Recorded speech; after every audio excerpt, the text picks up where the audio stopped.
Uma compreensão adequada do caráter de Deus é crucial para a visão de santidade evangélica. Ou seja, não do que muitas vezes as pessoas fazem. Dizem serem salvos pela graça e depois retornam para a lei para serem santificados. Isso é o que Paulo falou aos Gálatas. Você não pode começar no espírito e terminar na carne. Não é? Então a gente não é convertido no Calvário e depois levado de volta ao Monte Sinai. A gente fica para sempre no Calvário. Então, sem querer soar cínico, eu estou convencido de que muitos cristãos têm uma visão horrivelmente distorcida e deturpada de Deus. Especialmente em duas áreas. Primeiro, embora possam não expressar exatamente nesses termos, não é? Suas vidas refletem o fato de que veem Deus como necessitado do seu serviço e de que eles podem fazer algo por Deus. Não é? Deus precisa daquilo que eles podem fazer por Ele. E eles frequentemente vivem com medo de que, se não derem o suficiente a Deus, seja obediência, tempo, etc., ele sofrerá perdas e talvez se enfureça. Eles imaginam Deus como um mestre severo que se deleita ao impor demandas, não é? Insuportáveis ao seu povo, ao mesmo tempo em que brande o chicote da disciplina quando falham em aumentar, não é, a sua glória, não é, que está se esgotando de alguma forma e depende do ser humano. Então eu quero abordar essa concepção errônea agora e juntos olharmos como é exatamente o oposto. A gente podia perguntar: Deus é necessitado? O fato bíblico é que, em última análise, Deus não precisa de nós para absolutamente nada. Eu sei que isso fere profundamente o nosso senso de autoimportância, mas observe atentamente o que o apóstolo Paulo disse aos filósofos atenienses, por exemplo, em Atos. Deus não é servido por mãos humanas, como se necessitasse de alguma coisa, pois Ele mesmo, ou seja, Deus, é quem dá a todos a vida, a respiração e todas as coisas. Atos 17, 25. Em outro texto, Paulo exalta Deus precisamente porque por Ele e para Ele são todas as coisas. Romanos 11, 36. Se Deus já possui tudo e é em si mesmo perfeitamente completo, o que pensamos que poderíamos possivelmente acrescentar ao seu ser já imensuravelmente suficiente? Então a verdade é que o Deus da Bíblia é o tipo de Deus cuja maior alegria não vem de fazer exigências, mas de cumprir necessidades, não é? No entanto, tragicamente, muitos cristãos se esgotam tentando sustentar o que pensam ser deficiências em Deus. A sua abordagem da vida cristã é dar a Deus o que evidentemente eles pensam que falta em Deus. Essa é a abordagem do paganismo, né? Todos os deuses precisam de coisas do paganismo e os homens têm que suprir para receber algo em troca.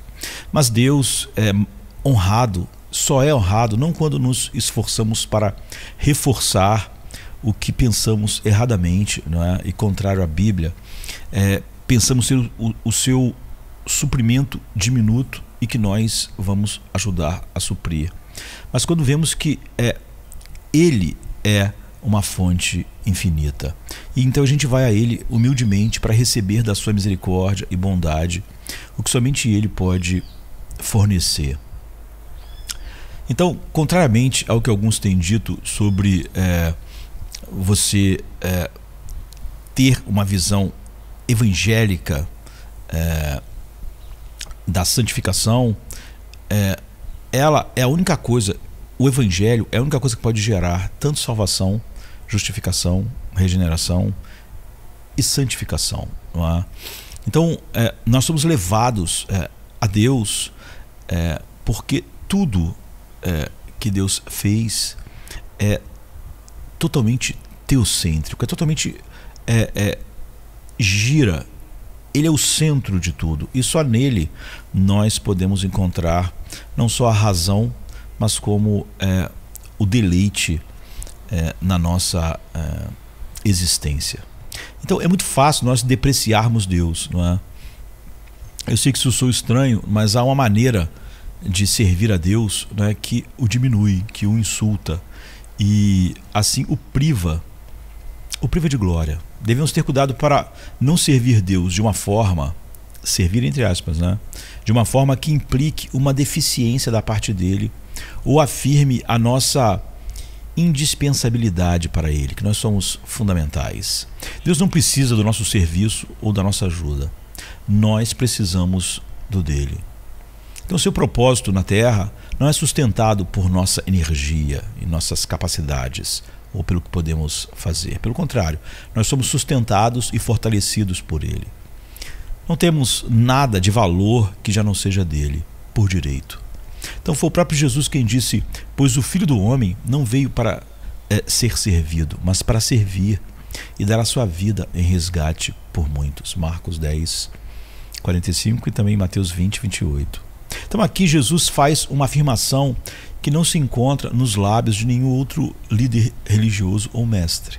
Jesus não é apenas outro filósofo moral ou fanático religioso com um conjunto de regras que está tentando angariar seguidores que o sirvam, não é? Com suas mãos e seus pés. Jesus diz aos seus seguidores: eu não vim à terra para que vocês me sirvam, eu vim para que eu possa servi-los. Então olhe novamente para o trecho em Atos que a gente mencionou anteriormente. O Deus que fez o mundo e tudo o que nele há, sendo ele Senhor do céu e da terra, não habita em templos feitos por mãos de homens, nem é servido por mãos humanas, como se necessitasse de alguma coisa, pois ele mesmo é quem dá a todos a vida, a respiração e todas as coisas. Atos 17, 24 a 25. Então, alguns versículos depois, Paulo declara que em Deus vivemos, nos movemos e existimos. Atos 17, 28. Então, nele nós existimos, nos movemos e respiramos. Então, nós respiramos um ar emprestado. Todos os nossos movimentos, de fato, nossa própria existência, não são frutos do que nós estamos fazendo, são frutos da misericórdia divina. Qualquer um que tente servir a Deus como se ele fosse necessitado, está apenas dando a Deus o que ele já tinha dado a ele ou ela. Então, ninguém pode subornar Deus, né? Ou coagir Deus, é o que o apóstolo Paulo diz, de qualquer maneira. O que quer que você ou eu, ou qualquer pessoa ou ser, ou circunstância ofereça a Deus é apenas o reflexo de algo que ele já deu ou já fez. Então, a fonte de todas as coisas não pode ser enriquecida ou tentada com serviço angelical ou humano. O fato de que Deus não pode ser servido não é uma boa notícia para aqueles que estão determinados a manter uma aura de autossuficiência e de independência, não é? Se você está convencido, eu deveria dizer, na verdade, iludido, não é, de que pode negociar com Deus por aceitação e recompensa, a declaração de Paulo em Atos 17, 24 e 25 será uma surpresa.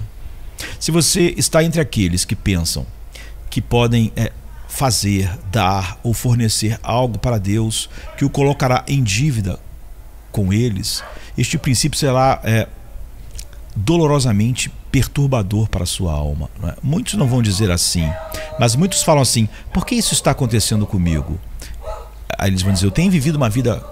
Eles acham que realmente deram algo a Deus e Deus devia algo a eles, né? Mas se você é fraco, desesperado e se sente espiritualmente impotente para fazer qualquer coisa além da graça que Deus concede, você vai celebrar a declaração de Paulo. Em nenhum lugar essa verdade é vista com mais clareza do que quando se trata do nosso uso do dinheiro, não é? Por exemplo, Considere a descrição da dinâmica espiritual envolvida quando Davi empreendeu o que pode ter sido o maior programa de construção da história. Em 1 Crônicas 29, de 6 a 20, a gente lê sobre a riqueza que foi arrecadada das pessoas em Israel para a construção do templo.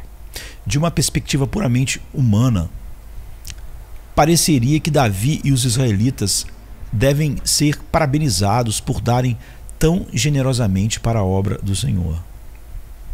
Mas devemos olhar além do que pode ser visto e discernir a mão de Deus em ação. Então é verdadeiramente uma história notável, né? Então a Bíblia diz: com toda a minha habilidade, né, no capítulo 29, 2, e com o meu deleite, verso 3, diz Davi, eu dou a casa do meu Deus. O povo também ofereceu voluntariamente, é o que o verso 6 diz, e de todo o coração, para fornecer os recursos necessários para esse empreendimento massivo. E novamente a Bíblia diz: na integridade do seu coração, Davi ofereceu voluntariamente. Versículo 17. Todas essas coisas ninguém deu por compulsão ou por medo ou culpa. Eles se regozijaram, o texto diz várias vezes, na liberdade e na oportunidade de participar com seus bens da construção do templo de Jerusalém. Mas há mais nessa história do que se vê, não é? Porque por trás das cenas da oração de Davi, com seu esforço humano alegre, disposto e feliz, está a mão de um Deus todo suficiente que transborda em abundância para o seu povo. E a gente vê essa abundância primeiro no fato de que Davi imediatamente começa a exaltar a Deus, a bendizer a Deus, no verso 10. Sua resposta a essa tremenda entrada de riquezas terrenas de contribuição dos israelitas para construir o templo é bendizer a Deus e não homens ou mulheres que tinham dado os recursos financeiros. Essa bênção, ela assume a forma de uma dúzia de afirmações sobre quem Deus é e o que Ele faz, todas reveladas na disposição do seu povo de dar tanto para a construção do templo. Então a gente pode pular, né, a lista até a sexta das 12 declarações a respeito de Deus, já que ele fez várias, né? E você chega no versículo 11 e Davi afirma que tudo o que está nos céus e na terra pertence a Deus. E é por isso que dar é tudo sobre Deus, porque ele já possui tudo. Ele possui suas roupas, seu carro, sua conta bancária, seu corpo, sua casa, seus livros, suas joias, sua televisão. Ele possui tudo. Ele possui sua mente, suas emoções, seu espírito, seus olhos, seus ouvidos, seu cabelo, seu sangue, suas unhas dos pés. Ele nos deu graciosamente e gratuitamente essas coisas para usarmos e desfrutarmos para a glória dele. E ele pode tirá-las a qualquer momento que desejar. Nós somos administradores ou zeladores do que Deus possui.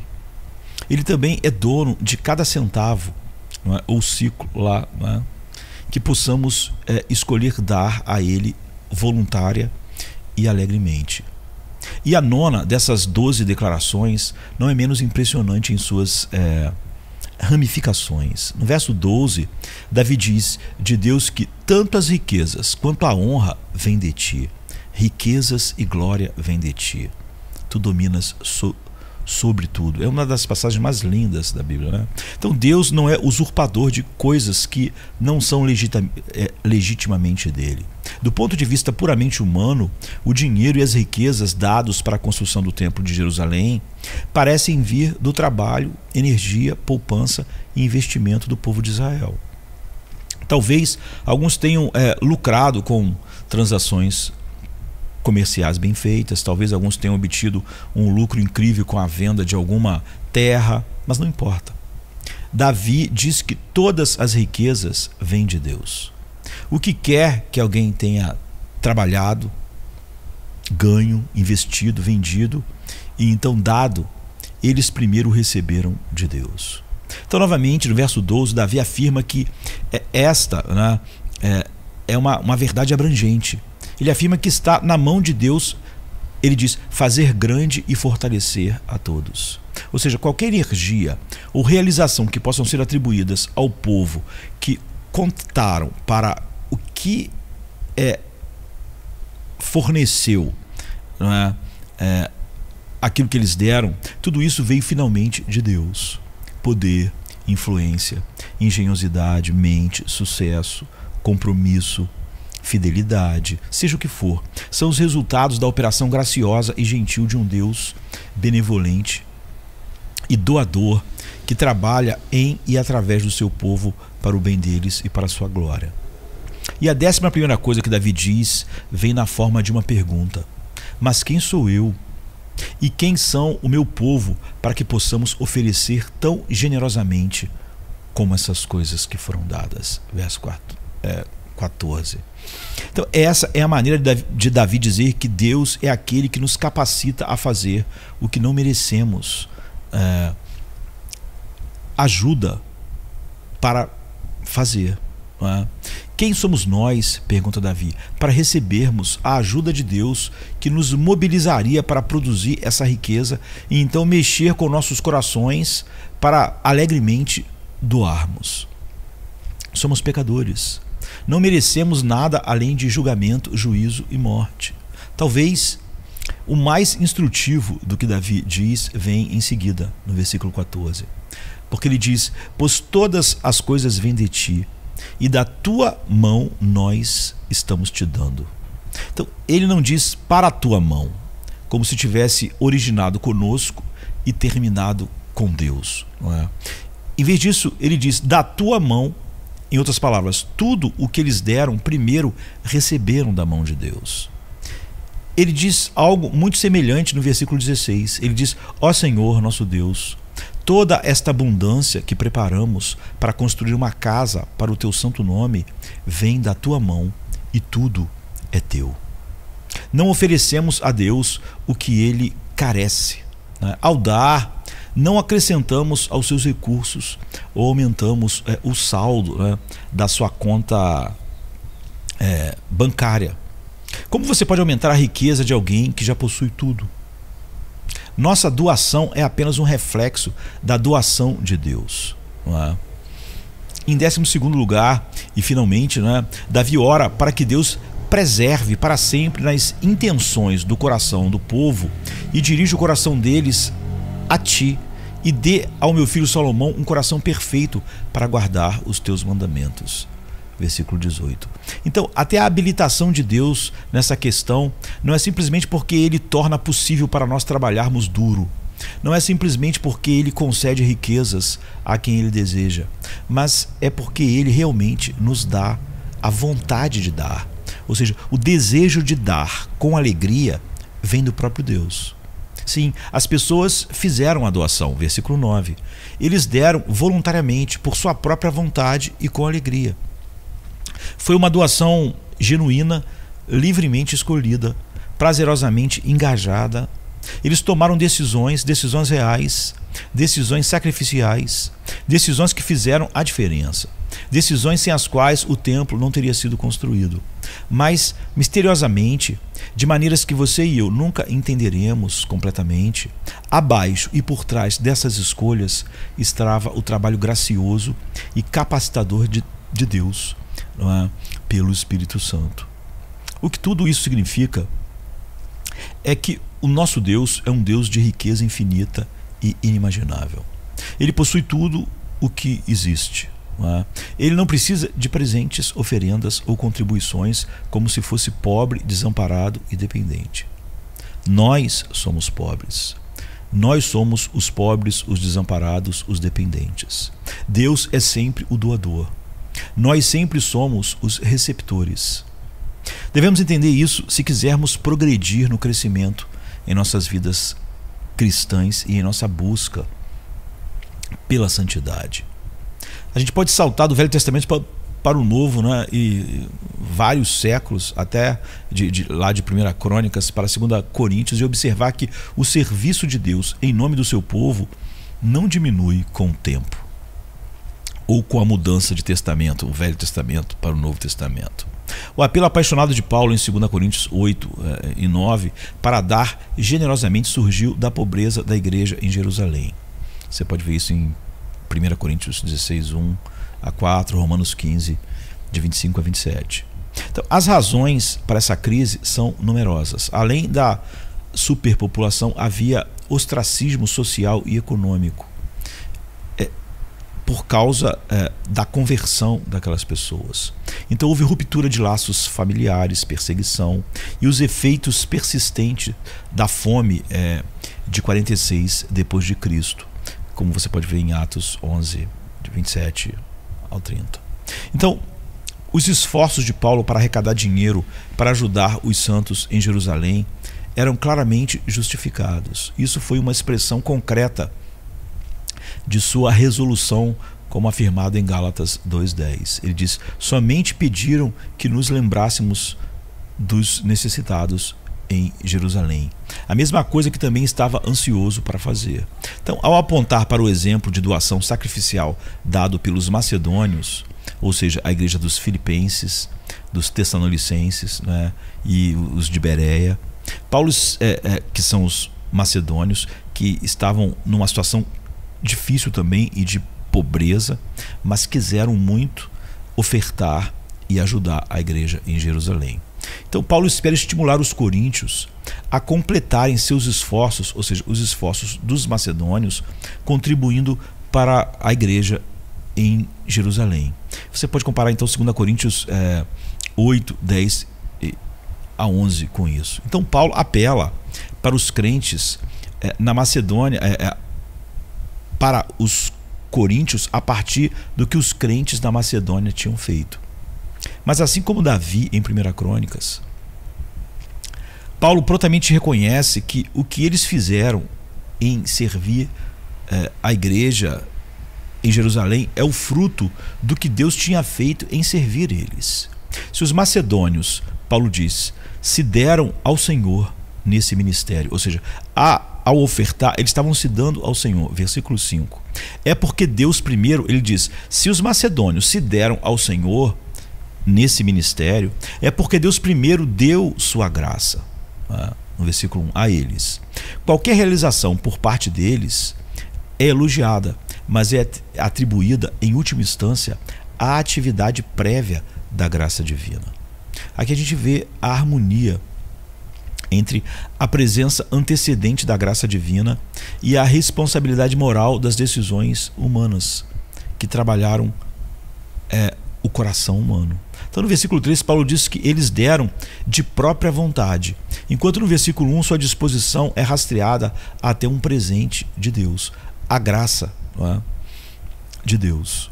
Então o mesmo princípio é encontrado nos versículos 16 e 17, onde Paulo diz que Deus colocou zelo no coração de Tito, que por sua vez de própria vontade foi aos coríntios. Eles não deram porque Deus os tinha prosperado financeiramente. Ele não tinha. Os cristãos na Macedônia eram pobres. A bênção financeira não levou à alegria. Pelo contrário, a alegria levou a uma bênção financeira para os santos em Jerusalém. Sua alegria, portanto, não estava no dinheiro, mas em Deus e na experiência de sua graça. Então, isso é explicado, né? Como surgiu um comportamento tão contracultural e contranatural. Como os cristãos foram libertados do amor natural ao dinheiro e ao conforto, eles que já estavam em dificuldade na Macedônia. E parte da resposta, no versículo 2, é que o excesso de alegria deles transbordou. Ou seja, a alegria em algo diferente cortou a raiz da alegria no dinheiro. E eles foram libertos pela alegria para dar à igreja em Jerusalém. Mas de onde veio essa poderosa alegria sobrenatural para eles darem com alegria? A resposta é que ela veio da graça de Deus. O que os coríntios, assim como você e eu, devem aprender com essa história é que a mesma graça que foi dada na Macedônia está disponível agora em Corinto. É o que Paulo está ensinando. E em qualquer cidade em que você viva, em qualquer igreja que você chame de lar. Então não perca a dinâmica espiritual em ação aqui. A graça desce, a alegria se eleva, a generosidade flui. É por causa da graça divina que experimentaram a alegria. E é porque experimentaram tal alegria na graça que deram tão generosamente. Então, ao olharem para a sua capacidade de dar, sem dúvida, eles levaram em consideração tanto sua situação atual quanto suas necessidades e obrigações futuras. Tendo feito isso, então mostraram total desprezo por ambos. Isso não foi porque eram tolos. Sem dúvida, eles conheciam as consequências para si mesmos e as abraçavam de bom grado. Muito provavelmente primeiro determinaram o que poderiam dar razoavelmente e depois foram além desse valor. É o que Paulo diz. Eles,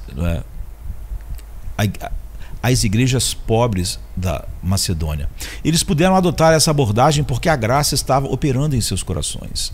Deus os estava servindo para que pudessem servir alegremente aos outros. A igreja em Jerusalém, aqui no caso. Isso sozinho pode explicar essa notável demonstração de amor e empenho por parte deles. E novamente, de forma alguma, diminui o valor moral do que foi feito, porque Paulo insiste que eles deram não porque se sentiam obrigados ou coagidos, mas de livre e espontânea vontade, 2 Coríntios 8:3.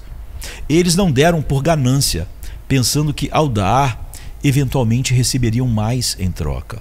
Não deram por culpa, nem por medo, nem por tristeza ou necessidade, Paulo diz, em resposta a um comando apostólico, ao que Paulo estava dizendo, ou qualquer outro motivo. Na verdade, Paulo se recusou a pedir dinheiro para a coleta a eles. Paulo ia levantar esses recursos em vários lugares, mas Paulo pensou em não fazer isso nas igrejas da Macedônia, sabendo da condição financeira dos cristãos da Macedônia, que eram pobres. Então Paulo pensou em tentar arrecadar esse dinheiro sem incluir as igrejas da Macedônia, né?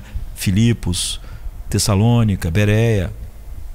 Eles foram então forçados a implorar, de fato suplicar a Paulo pela oportunidade de participar desse ministério. Ou seja, quando eles souberam que eles não iam ser chamados a contribuir também, eles imploraram a Paulo que eles queriam participar. Surpreendentemente, né? A maioria das pessoas implora para conseguir dinheiro. Os macedônios imploraram para dar dinheiro, não é?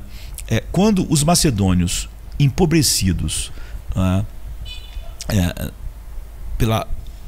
Tomados pela pobreza, imploram a Paulo o privilégio de dar dinheiro a outros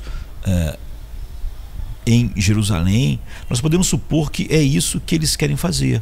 Não apenas devem fazer. Eles podiam pensar, se Paulo resolveu não nos incluir, é porque realmente é melhor. Então, não é porque eles tinham que fazer, ou porque eles foram ordenados a fazer, mas realmente eles anseiam fazer. É sua alegria, uma extensão da sua alegria em Deus. Certamente eles estão renunciando a si mesmos. Qualquer prazer ou conforto que pudessem ter com o recurso que eles iam dar, não é?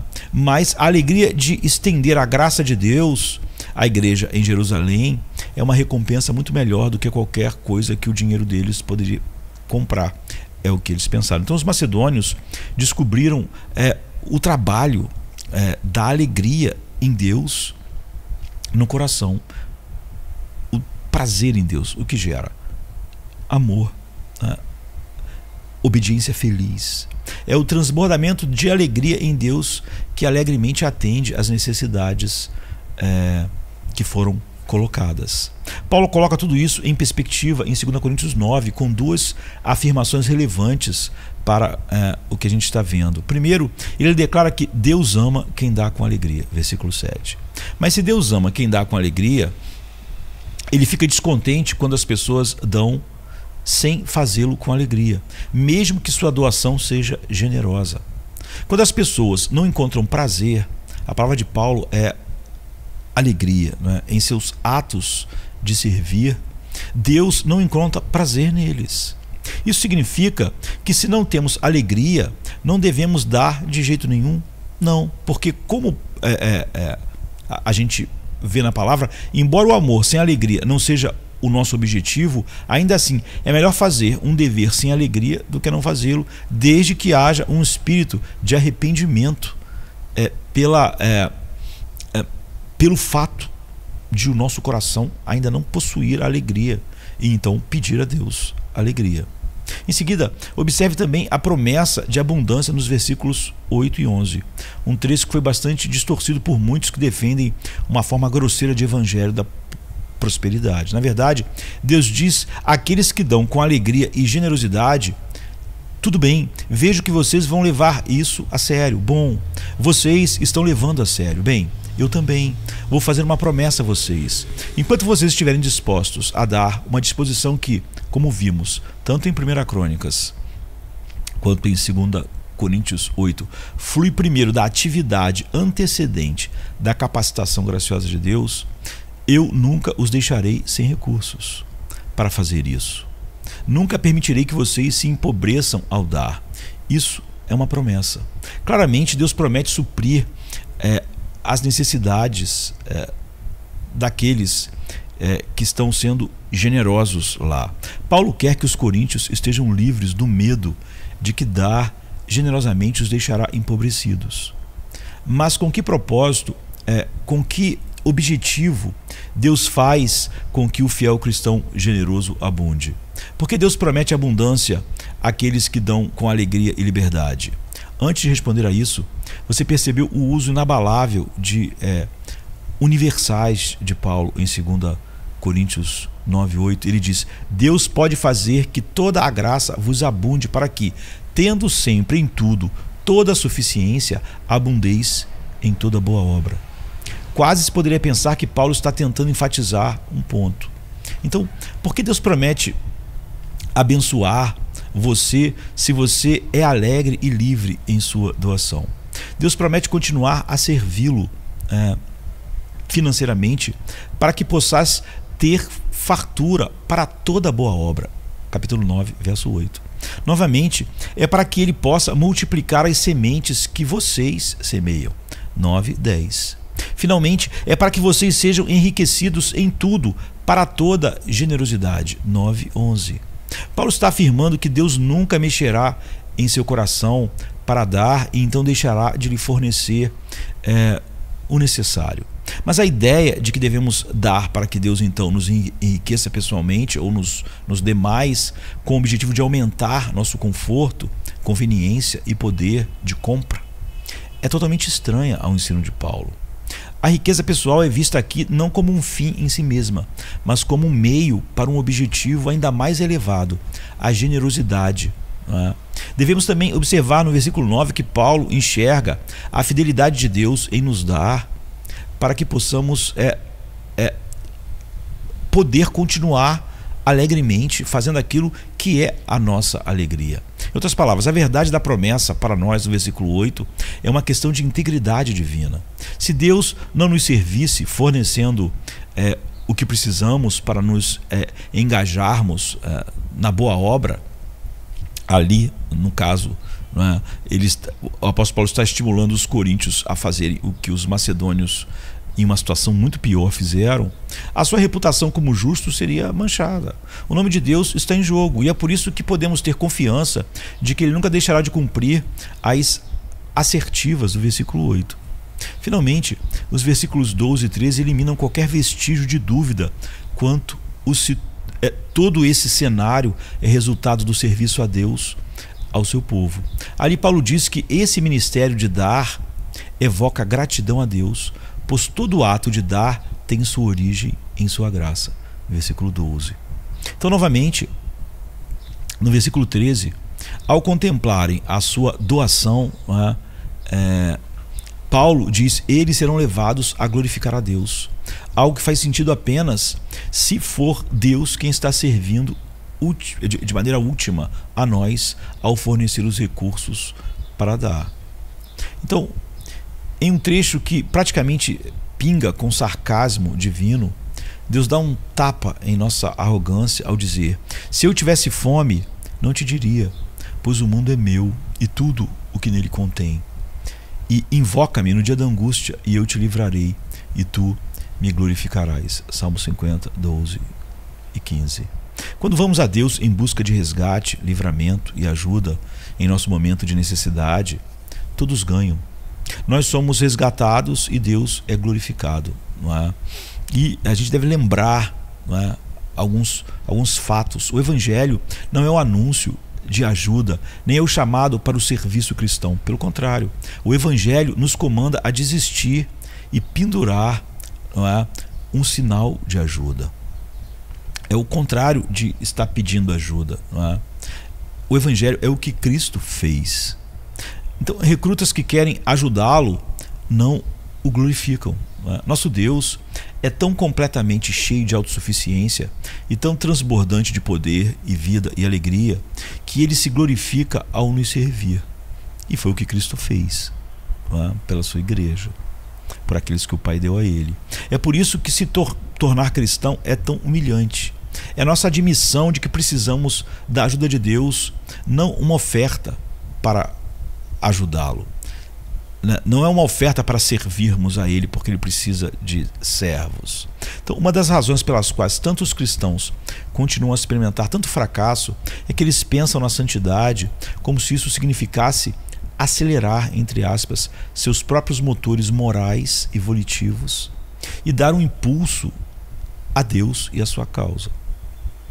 Então, meu desafio para você é que você abandone suas noções preconcebidas, né, sobre Deus e o que mais lhe agrada, e considere o fato de que ninguém deu primeiro a Ele para que lhe seja retribuído novamente, pois dele e por Ele e para Ele são todas as coisas. A Ele seja a glória para sempre. Amém. Romanos 11, 35 e 36. Então, não há melhor ilustração dessa magnífica verdade do que nós ponderarmos cuidadosamente a respeito de algo que, como Deus traz recompensas ricas sobre as nossas vidas à medida que nós o vemos pelo que Ele é. Deus não tem necessidades que eu ou qualquer outra pessoa pudesse jamais ser obrigado a satisfazer. Deus não tem deficiências que eu poderia ser obrigado a suprir. Ele é completo em si mesmo. Ele transborda de felicidade na comunhão da Trindade eternamente. O resultado disso é que Deus é uma fonte lá na montanha. Ele não é um bebedouro na cidade, né? Uma fonte na montanha se reabastece sozinha. Ela transborda constantemente e supre os outros. Mas um bebedouro na cidade, em nossa casa ou no shopping, enfim, na cidade, precisa ser preenchido com um reservatório, uma bomba, enfim. Então, se você quer glorificar o valor de um bebedouro, você vai ter que trabalhar duro para mantê-lo cheio e útil para os outros e para você mesmo. Mas se você quer glorificar o valor de uma fonte na montanha, você se ajoelha e bebe até o coração se saciar, até ter o refrigério e a força para voltar ao vale e contar às pessoas que você encontrou uma fonte maravilhosa lá em cima, na montanha. Você não glorifica uma fonte da montanha levando água, não é, num balde pelo caminho, não é? E depois despejando esse balde na fonte. O que vimos é que Deus é como uma fonte na montanha, não é? Não um bebedouro. E já que é assim que Deus é, não ficamos surpresos ao aprender das Escrituras, e nossa fé é fortalecida para se manter firme que a maneira de agradar a Deus é vir até Ele para receber e não para dar, para beber e não para regar. Ele é glorificado em nós, sendo o que Ele é Deus. Não é? Aquietai-vos e sabei que eu sou Deus e vocês não são. Então, a minha esperança como um pecador desesperado que vive em um deserto de injustiça do vale da morte, não é? Por merecimento, se baseia nessa verdade bíblica, que Deus é o tipo de Deus que vai se alegrar com a única coisa que tenho a oferecer: minha sede, minha necessidade. Não é? E minha necessidade última, que às vezes eu mesmo não podia enxergar, Ele me fez enxergar, minha necessidade dele. E é por isso que a liberdade soberana e a autossuficiência de Deus são tão preciosas para mim. Elas são o fundamento da minha esperança de que Deus se deleita não pela engenhosidade das brigadas de balde que nós vamos levantar e levar a montanha acima para jogar na fonte, mas Ele é glorificado pelo meu eu me inclinar, pelo inclinar-se dos pecadores quebrados, não é? Chamados eficazmente pelo próprio Espírito para beber na fonte da graça infinita que é o próprio Deus.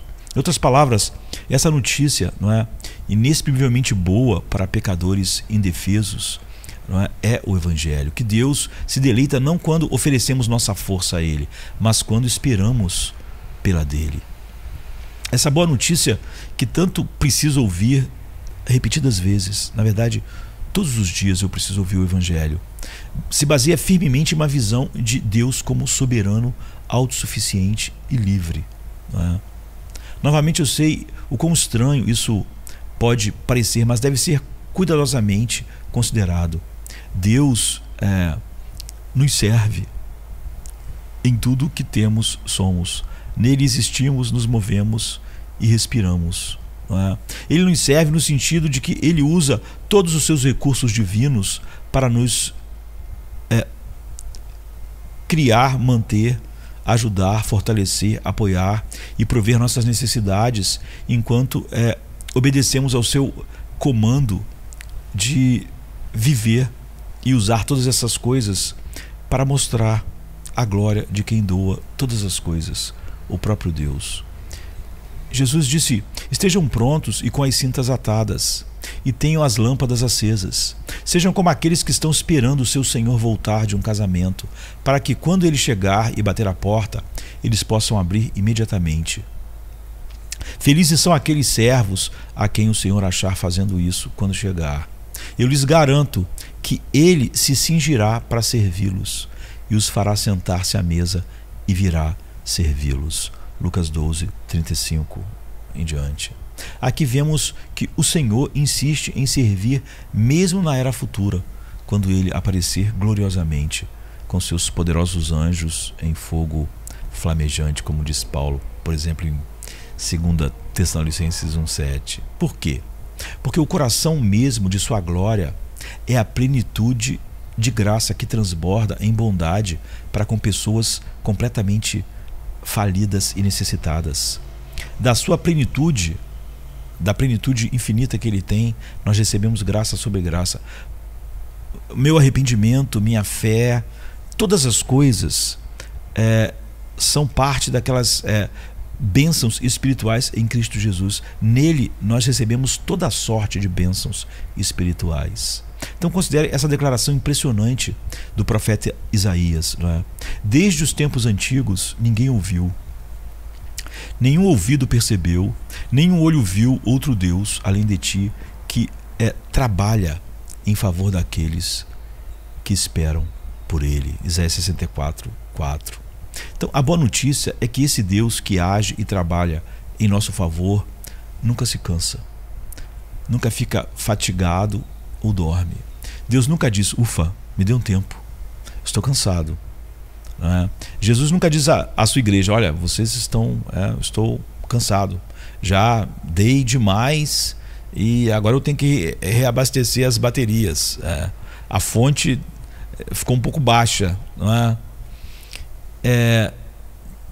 Eu estou servindo a igreja há muitos séculos e estou exausto, preciso de um descanso. Então, de acordo com o Salmo 121, 3, Deus nunca dorme, né? Ele que te guarda não dormitará. Por quê? Porque o Deus eterno, o Senhor, né, Yahvé, o Criador dos confins da terra, não se cansa, nem se fatiga, né? Isaías 40, 28. Ele nunca dorme, porque nunca está cansado. Afinal, como um ser cujo poder é ilimitado poderia sofrer exaustão? O fato de ele não estar cansado não se deve ao fato de ele não trabalhar. Pelo contrário, Deus trabalha o tempo todo. Ele governa as nações. Apocalipse 15:3. E sustenta o universo, não é?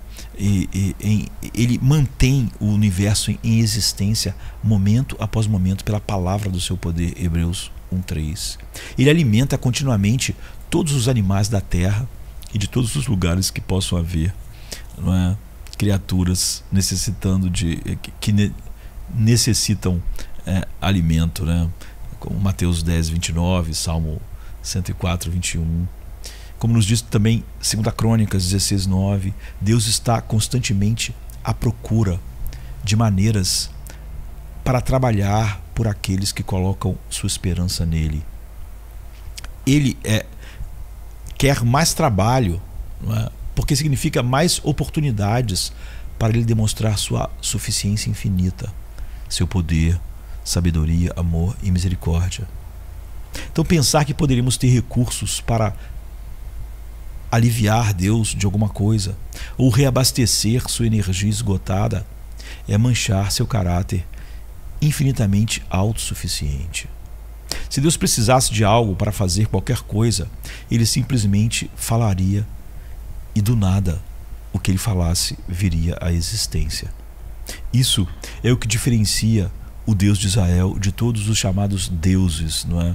Do mundo antigo, não é? No Antigo Testamento. Todos os outros deuses, entre aspas, esperavam que as pessoas agissem em seu favor, mas Deus se deleita mais em agir em nosso favor, porque os olhos do Senhor percorrem toda a terra para fortalecer aqueles cujo coração é completamente dele. 2 Crônicas 16:9. Em nosso zelo equivocado, a gente fala: ó Deus, o que posso fazer por ti? Ao que Deus só pode responder: não, você está invertendo as coisas. A questão é: o que eu posso fazer por você? Você não me fortalece, eu sou Deus, eu te fortaleço. Se você tiver que ter um novo coração, eu terei que te dar. Se você tiver que ter arrependimento, eu darei. Eu dou essas coisas soberanamente, não é? Eu tenho que dar todas as coisas. Nunca devemos esquecer que Deus é sempre o doador e nós os receptores. Novamente a gente lê que assim como os olhos dos servos estão atentos às mãos do seu Senhor e os olhos da serva à mão da sua senhora, assim os nossos olhos estão atentos ao Senhor nosso Deus até que Ele tenha compaixão de nós. Salmo 123:2. E ainda mais, né? Cristo ele declara: eu sou a videira e vocês são os ramos. Se alguém permanece em mim e eu nele, esse dará muito fruto, pois sem mim nada podeis fazer. Sem mim vocês não podem fazer absolutamente nada. João 15:5. E você vê que o fruto produzido em nós, amor, alegria, paz, não é o nosso fruto, é o fruto do Espírito. Em 1 Pedro, a gente encontra uma declaração incrível que diz: quem prega, pregue segundo o poder que Deus dá, para que em tudo Deus seja glorificado por meio de Jesus Cristo. Capítulo 4:11, né? Então, o ponto de Pedro é que nosso serviço é pregar, por exemplo, que atinge outros, é produzido pelo serviço de Deus em nós. Como a gente viu, o nosso dar é produzido pelo dar a Deus a nós. E dar não só recursos, mas um coração feliz, alegre, generoso. Então, considere também o seguinte: por que não ousarei falar de coisa alguma, senão daquelas que Cristo fez por meu intermédio, para conduzir os gentios à obediência, por palavras e por obras. Romanos 15:18. Você vê que Paulo diz aquilo que Cristo fez por meu intermédio ao salvar pessoas. Compare com 2 Timóteo 4:17, que ele diz: ora, o Deus de paz vos aperfeiçoe em todo o bem, para fazerdes a sua vontade. Ele nos aperfeiçoa para fazer a vontade dele, operando em vós o que é agradável diante dele, por Jesus Cristo, a quem seja a glória para todos sempre. Amém. Não é? Hebreus 13, 20, 21. Então, há inúmeros textos que fazem esse ponto, mas nenhum mais enfaticamente do que Filipenses 2, 12 e 13. Paulo encoraja os crentes filipenses em Filipos, e nós, que somos macedônios daquela outra parte da história, né? ele encoraja os crentes filipenses a operar a vossa salvação com temor e tremor. Se ele tivesse parado por aí, minha visão de como viver uma vida santa teria que ser reajustada em um molde completamente diferente. Mas ele continua com a promessa reconfortante: pois é Deus quem efetua em vós tanto querer como realizar segundo a sua boa vontade. Aqui Paulo afirma a urgência do comportamento humano responsável com base na promessa da atividade divina anterior que produz o desejo e também o realizar. Para simplificar, Deus sempre vem primeiro. Nós sempre só estamos sendo o resultado do que Deus faz. Paulo declara sem vergonha que a presença antecedente do poder capacitador de Deus é a base sobre a qual você e eu ativamente e obedientemente fazemos coisas que são agradáveis à vista de Deus em Cristo. E só por isso é agradável a Ele. Porque a bênção espiritual que foi operada em mim veio comprada pelo sangue de Cristo e ela é oferecida a Ele em Cristo. Ele nos assegura que nossos esforços, se empreendidos na força que o Espírito concede, não serão em vão.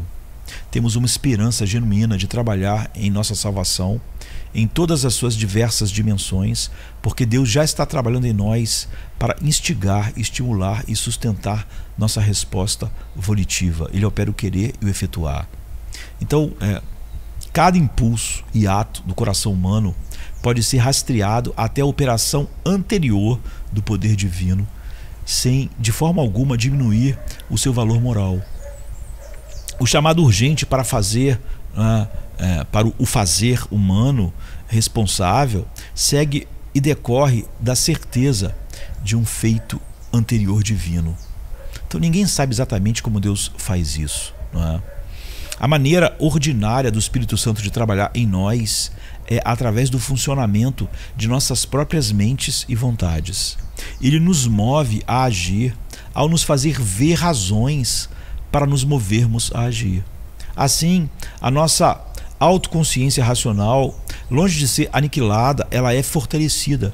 E em obediência reverente e resoluta, trabalhamos em nossa salvação, desenvolvemos nossa salvação, sabendo que Deus está operando em nós o querer e o efetuar, tanto a vontade quanto a obra para o seu bom prazer. Portanto, se a gente pode fazer uma paráfrase aqui, né, o que Paulo está dizendo é: sirva sabendo que é Deus quem está servindo você, capacitando e servindo a igreja de Cristo e ao mundo ao pregar o evangelho e viver. Textos bíblicos como este são o que me levam a concluir que o chamado radical ao discipulado e sacrificial, muitas vezes, e a santidade de vida não é fundamentalmente um chamado para servir a Jesus.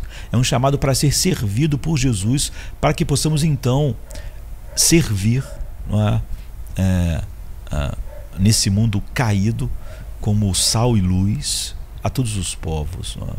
Então muitos erroneamente pensam em Deus como se ele fosse um valentão inseguro que gosta de mostrar seus músculos celestiais, rebaixando aqueles que são mais fracos do que ele. Mas Deus, ele ama, adora exibir sua grandeza e glória, sendo uma fonte inexaurível de força para edificar pessoas fracas como você e eu, não é? O poder dele se aperfeiçoa na nossa fraqueza. Então, quando somos fracos, então somos fortes, quando reconhecemos essa realidade. Honramos a Deus não fingindo dar a Ele o que arrogantemente pensamos que Ele precisa: nosso tempo, nossa vida, nosso dinheiro, mas orando e nos posicionando para receber tudo o que Ele é e tem obtido para nós em Cristo, pelo sangue de Cristo, toda a sorte de bênçãos espirituais e todas as coisas. Porque nós, como homens caídos, não temos direito a absolutamente nada. Portanto, tudo que nós recebemos de Deus, tudo que as pessoas estão recebendo de Deus na graça comum, um dia aumentará a culpa delas, porque elas não recebem com ações de graças. Mas quando até um copo d'água eu recebo sabendo que eu não mereço ele, mas recebo pelos méritos de Cristo, então eu dou graças a Deus por receber algo que eu não mereço, aquele copo d'água, porque Cristo é digno, é merecedor. Então Deus é glorificado até quando eu bebo um copo d'água, quando é assim.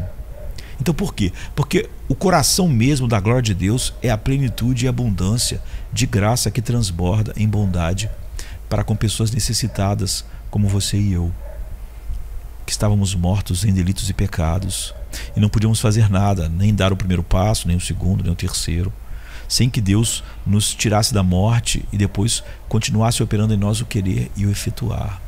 Deus receberá de nós apenas aquilo que revele nossa dependência e revele a suficiência dele. As pessoas frequentemente leem o Salmo 119 e ficam completamente confusas. Elas simplesmente não conseguem entender como Davi é capaz de falar da lei e dos preceitos e das exigências e das regras de Deus com um sorriso no rosto. Que prazer pode ser encontrado em uma lista aparentemente interminável de faças e não faças? Essa é uma pergunta fácil de responder quando você percebe que em nenhum lugar a bondade, generosidade e graça de Deus brilham com maior brilho do que em seus mandamentos. Jonathan Edwards, ele explica isso. O que o ser mais misericordioso poderia ter feito mais para nos encorajar? Tudo o que ele deseja de nós é que não sejamos miseráveis, que não sigamos os caminhos que por si mesmos levariam à miséria e que sejamos felizes. Uau, né? Pare, você ouviu isso? Viu o que Jonathan Edwards está dizendo para nós? Tudo o que Deus deseja de nós é que não sejamos miseráveis e que sejamos felizes. Isso soa como o Deus que você tem servido, entre aspas, todos esses anos. Deveria, mas na maioria das vezes não é o Deus como as pessoas têm conhecido na igreja. Agora, vamos continuar com Jonathan Edwards enquanto ele explica como Deus age para realizar esse grande desejo. Ele diz que Deus, tendo um grande desejo de falar de acordo com o modo humano, que não sejamos miseráveis, mas felizes, tem a misericórdia e a bondade que Ele encaminha para isso, de nos ordenar a fazer aquelas coisas que nos farão assim. Não deveríamos pensar nele como um príncipe de extraordinária clemência, ele um mestre de extraordinária bondade, ele um pai de grande ternura, que nunca ordenou nada a seus súditos, seus servos ou seus filhos, senão o que era para o bem deles e a vantagem deles, finalmente.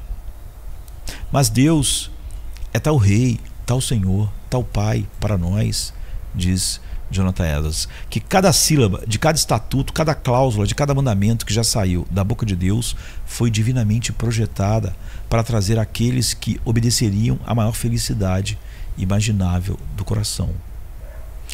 Não engula a lei de Deus como um óleo de rícino. Se você estivesse debaixo da lei, seria, porque você estaria debaixo da maldição da lei. Agora não estamos debaixo da maldição da lei, não é? Nenhuma condenação há para os que estão em Cristo. Então, como assim eu amo a tua lei? Ele está dizendo, pois quando você entender sua intenção, será como mel em seus lábios e doçura para a sua alma. Como então nós servimos a Deus, entre aspas, corretamente? Não há como escapar do fato de que, em algum sentido do termo, somos servos de Deus. Paulo se chamou de servo de Cristo Jesus, Romanos 1:1, e exortou a igreja em Roma a servir ao Senhor, Romanos 12:11. Devemos começar definindo o que significa ser servos de Deus sem menosprezá-lo como se ele precisasse de nós. Primeiro de tudo, somos corretamente chamados de servos ou escravos, que é a palavra que ele usa, de Deus, porque ele nos possui. Nós fomos comprados por preço, 1 Coríntios 6:20, e já nos possuía como direito de criador, mas aqui está falando com aqueles que ele deu o seu filho na eternidade e o seu filho redimiu, não é? Então o sangue de Cristo nos comprou, nós pertencemos a ele. Jonathan Edwards expressou essa verdade em uma entrada no seu diário pessoal, que nós temos acesso, né? O que é ótimo, né? Que foi datada de um sábado, 12 de janeiro de 1723. Ele diz que naquele dia ele renovou solenemente o seu pacto batismal e de autodedicação, não é? Que ele renovou quando foi recebido na comunhão da igreja. E ele disse que ele esteve diante de Deus e se entregou. E tudo o que sou e tenho, ele entregou a Deus, de modo que não sou, ele diz, em nenhum aspecto meu próprio. Não posso reivindicar nenhum direito sobre mim mesmo. Não posso reivindicar nenhum direito sobre esta compreensão, esta vontade, estes afetos que estão em mim. Tampouco, ele diz, eu tenho direito sobre este corpo ou qualquer de seus membros. Nenhum direito sobre esta língua, estas mãos ou pés. Nenhum direito sobre esses sentidos, esses olhos, esses ouvidos, esse olfato ou paladar. Me entreguei completamente e não retenho nada como meu. E ele continua dizendo lá no seu diário: eu estive diante de Deus esta manhã e disse a ele que me entreguei completamente a ele. Dei a ele tudo e todo o poder sobre toda a minha vida. Então no futuro não reivindicarei nenhum direito sobre mim, em nenhum aspecto. Claramente o dar a si mesmo dessa forma a Deus, Jonathan Edwards se refere tanto ao reconhecimento de sua parte já da propriedade absoluta de Deus sobre tudo o que ele é, quanto à sua submissão voluntária à reivindicação prévia de Deus sobre toda a sua vida. Em segundo lugar, nós somos corretamente chamados de servos, entre aspas, de Deus, na medida em que nos submetemos à sua autoridade e reconhecemos seu direito de nos dizer o que fazer, seja o que for que lhe agrade. Mas interpretamos erroneamente os mandamentos de Deus como diretrizes para como devemos servi-lo, quando na verdade são a maneira de Deus definir como Ele quer nos servir. Sempre que as Escrituras pedem minha obediência, eu me volto imediatamente ao Filho de Deus, que prometeu carregar meu fardo e me infundir com seu poder para fazer sua vontade. Ou seja, diante de Deus, toda a minha desobediência foi colocada em Cristo na cruz. E toda a obediência que ele viveu naqueles 33 anos foi colocada diante de mim. Então, para a lei, eu vivi perfeitamente, porque a vida perfeita de Jesus foi atribuída a mim. E Jesus estava debaixo da maldição, porque o meu pecado foi colocado sobre ele e a ira de Deus desceu sobre ele. Agora que o pecado foi cancelado em minha vida, não é? Ele me dá poder, porque agora o mandamento não é uma questão mais judicial, é uma questão de relacionamento. O meu prazer é fazer o que agrada a ele. Todo relacionamento tem o que a gente poderia chamar das leis do amor, não é? Eu vou fazer tudo que eu sei que agrada a minha esposa e ela também a mim. Jesus não precisa da minha ajuda, ele ordena a minha obediência e então, surpreendentemente, ele oferece sua ajuda. Ele opera o querer ou efetuar. Ele me dá um coração e diz: isso é o que eu vou dar a vocês na nova aliança. Um coração para me amar, para que me obedeçam, para que nunca me deixem. É por isso que a obediência não é um fardo, não é? Como Deuteronômio 30, 11, Mateus 11, 28. E contrastando com 1 João 5, 3. O jugo de Cristo é leve e o fardo é leve. O jugo é suave e o fardo é leve. E João diz: os seus mandamentos não são pesados para nós, porque não estamos debaixo da lei, não é? E nem estamos obedecendo para sermos salvos.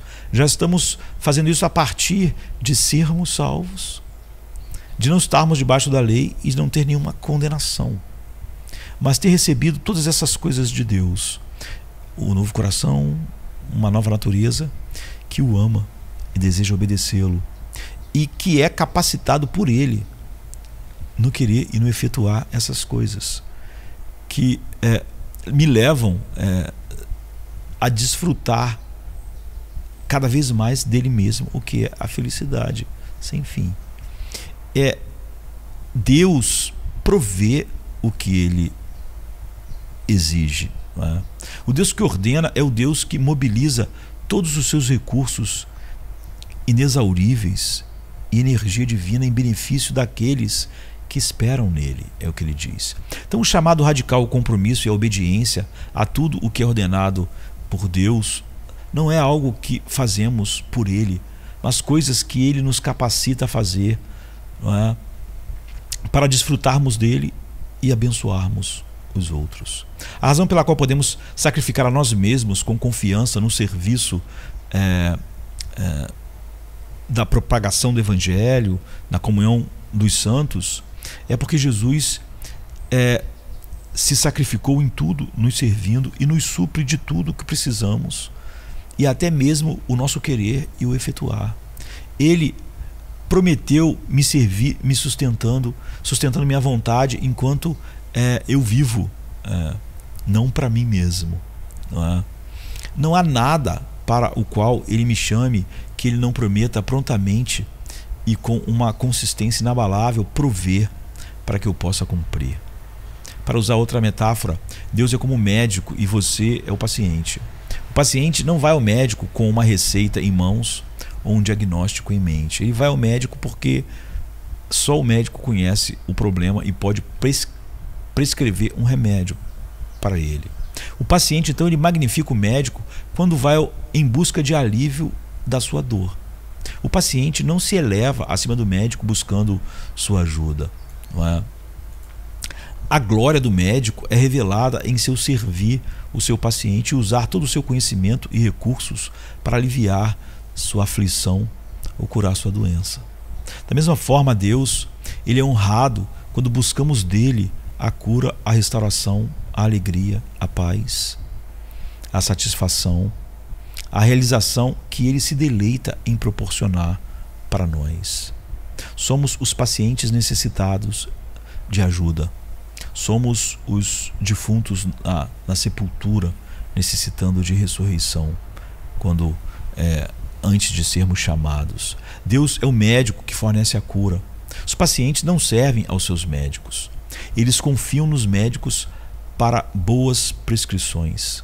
O Sermão da Montanha e os 10 Mandamentos são o regime de saúde prescrito pelo médico, não a descrição do trabalho do empregador. Assim nós honramos Deus quando confiamos nele para nos servir como um médico serve seus pacientes. Nós sabemos agora que tudo aquilo que o honra e que nós somos chamados a viver em obediência é o centro da nossa alegria, cura e deleite no próprio Deus. Honrar a Deus dessa maneira se relaciona diretamente com a nossa motivação na adoração, né? Algo que a gente vai abordar outro dia, não é? Por anos eu costumava ver a adoração como um momento durante o qual eu daria a mim mesmo a Deus. Mas a adoração é principalmente um anseio do meu coração por Deus. A adoração é eu declarar ao mundo que Deus é meu tudo em tudo.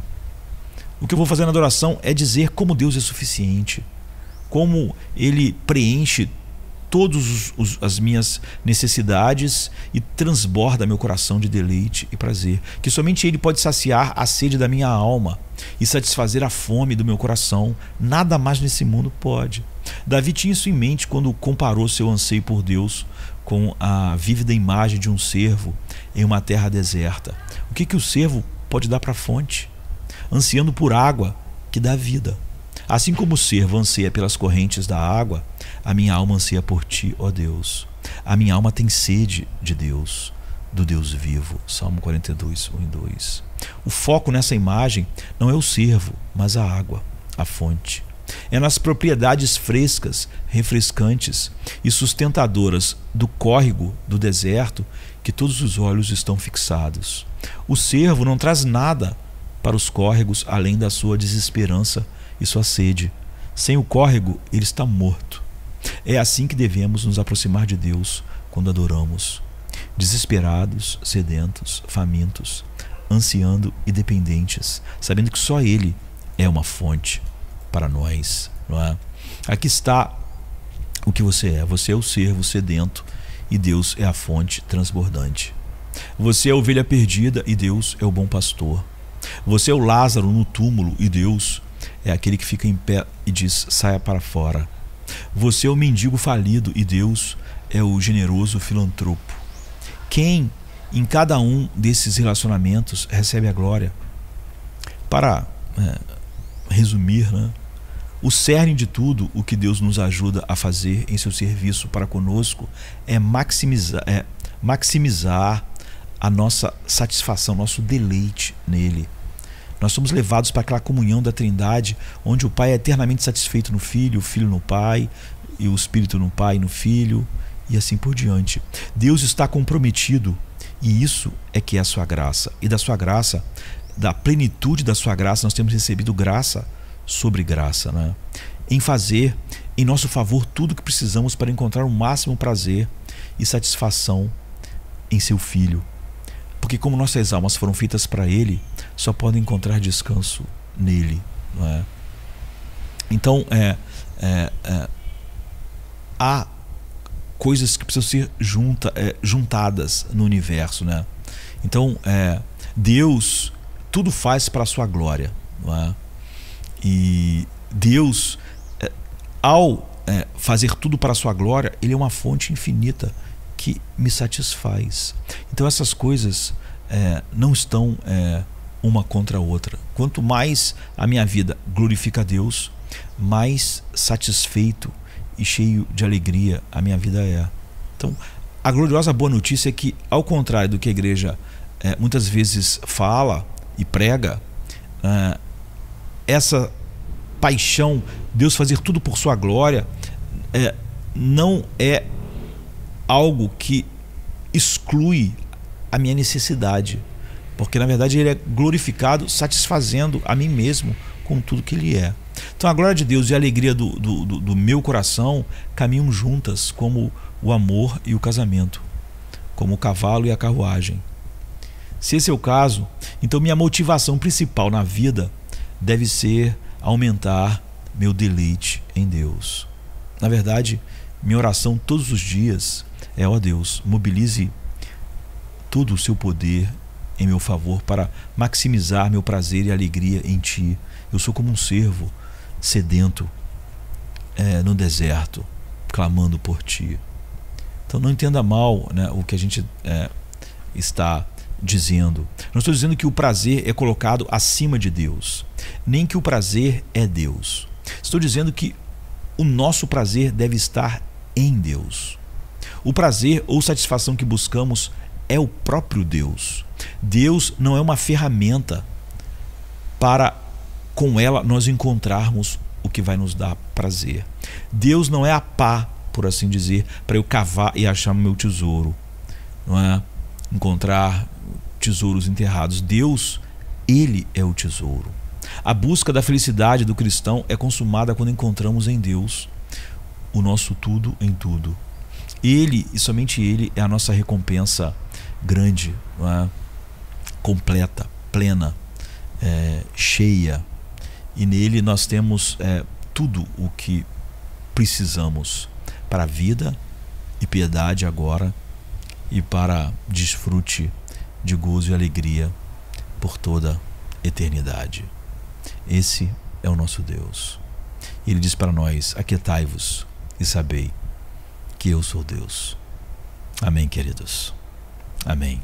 Venha se cansado estás, e eu descanso darei. Tu descansarás.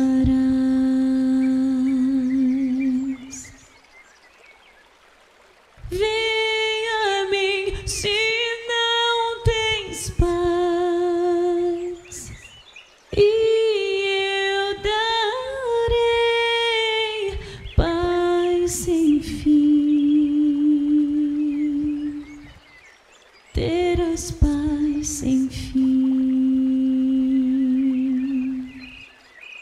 O meu jugo é leve, o meu fardo graça dá. Tome tua cruz, te darei a paz.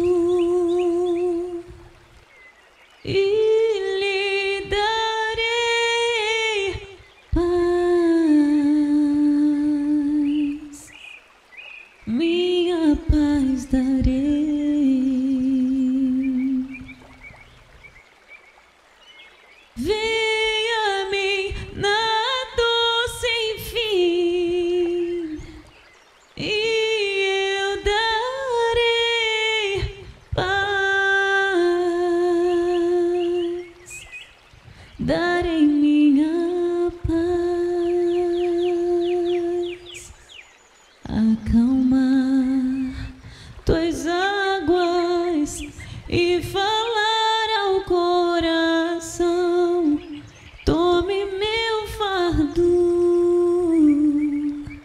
te darei a paz.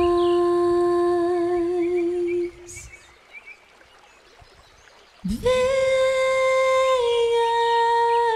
a mim, venha a mim, venha a mim. A minha graça te chama, a minha graça te salva.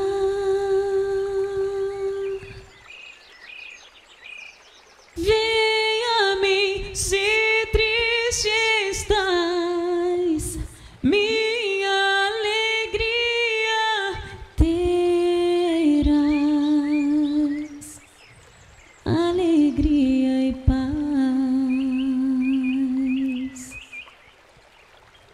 Venha a mim na tua escuridão, eu sou a luz do mundo,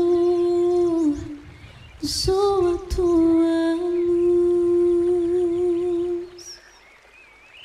Voarás como águia, tua força eu serei. Tome a cruz, te darei a paz.